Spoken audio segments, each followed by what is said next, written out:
ہزاروں سال پہلے کی بات ہے کہ ایک گاؤں تھا۔ اس گاؤں میں قدرت کی ہر چیز پائی جاتی تھی اور لوگوں میں اتفاق تھا۔ وہ سب بہت محنتی، قابل اور پیار و محبت سے رہتے تھے۔ پھر کئی سال بعد وقت کے ساتھ ساتھ وہ سب خود کو بدلنے لگے اور آپس میں اتفاق نہ ہونے کی وجہ سے گاؤں تباہ ہونے لگا تھا۔ انہوں نے ایک دوسرے سے لڑنا اور الگ رہنا شروع کر دیا۔ آخرکار بات یہاں تک جا پہنچی کہ وہ کھانے کے ایک ایک دانے کو ترسنے لگے۔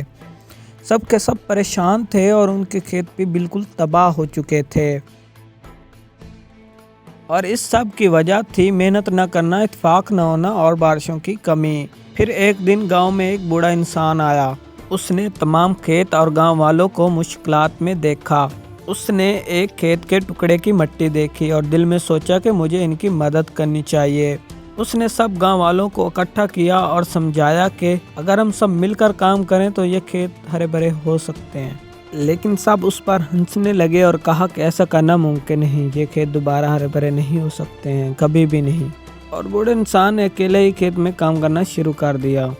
وقت گزرتا گیا اور پھر بوڑھے انسان نے آخرکار زمین میں بیج بو دیے اور اللہ تعالیٰ نے بھی اس پر رحم کیا اور بارش بھی آنا شروع ہو گئی۔ بارش کی وجہ سے گاؤں بھی تھوڑا سا ہرا بھرا ہونے لگا۔ وقت کے ساتھ ساتھ محنت نے بھی رنگ لانا شروع کر دیا، لیکن گاؤں والے ابھی بھی نا امید تھے اور بکھرے ہوئے تھے۔ اور پھر آہستہ آہستہ اس کی کھیتوں میں پھل لگنا بھی شروع ہو گئے۔ وقت کی گھڑی ختم ہو گئی اور اس کا کھیت تیار ہو گیا۔ پھر گاؤں والوں نے کھیت دیکھا اور ان کو اپنی غلطی کا احساس ہوا اور انہوں نے معافی مانگی۔ بوڑھا انسان بہت رحم دل تھا اور اس کا مقصد ان سب کی مدد کرنا تھا، اس لیے معاف کر دیا۔ بوڑھے انسان نے سب گاؤں والوں کو سمجھایا کہ انسان محنت سے کچھ بھی حاصل کر سکتا ہے اور انسان کو ہمیشہ دوسروں کی مدد کرنی چاہیے۔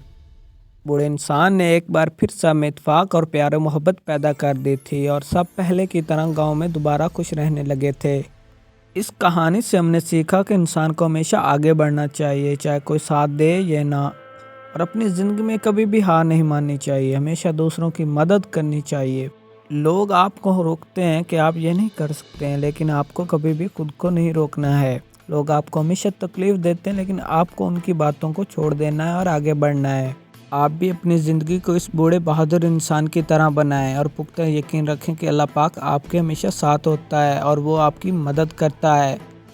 اور کبھی کبھی انسان سب مل کر بہت کچھ حاصل کر لیتے ہیں۔ خوش رہنا سیکھیں اور سب سے اہم بات کہ کسی کو خود سے کبھی بھی کم نہیں سمجھنا چاہیے۔ زندگی بہت مختصر ہے، خوش رہنا سیکھیں اور سب کو معاف کرنا سیکھیں اور آگے بڑھتے چلے جائیں، اور پھر ایک دن آپ کی منزل آپ کے سامنے ہوگی۔ اپنے والدین، بہن، بھائی، دوست سب کی مدد کیا کریں، ہمیشہ خوش رہا کریں۔